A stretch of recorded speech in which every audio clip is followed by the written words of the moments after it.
Мұқағали Мақатаев аққулар ұйықтағанда аппақ нұрымен шомылтып айналады.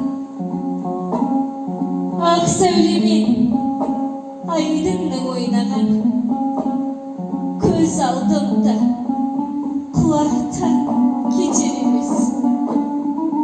Таңда бұлбұл тамылжып сайраған көз алдымда аққудың жайраған.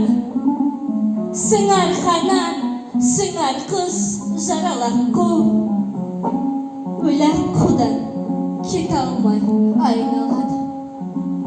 Ақ төсек, аппақ айдын аққу бала, жаралақ қу секілді жаттың бана.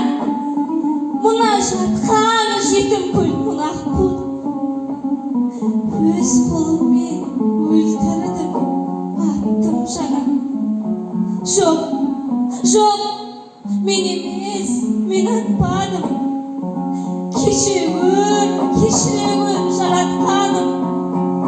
Ғазиз ана егіпеңде екі қол жиылған жоқтың қарапалақтады. Күледі, бірде жылап сарланып, көкке қарай бекерге қарманады.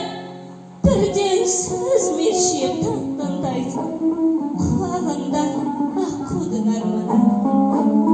Алдымен жұрт үн-түнсіз таңданады, қыбыр-сыбыр артынан жалғанады.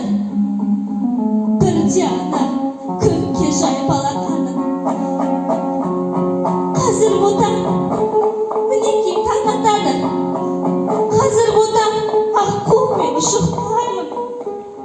Жазыласың құлыным, балапаным. Қасірет, о қасірет осындай мен. Сорын қалыңдығы шашындай мен. Қасіреттер ұшып кетті. Қасірет қасымдағы досындай мен.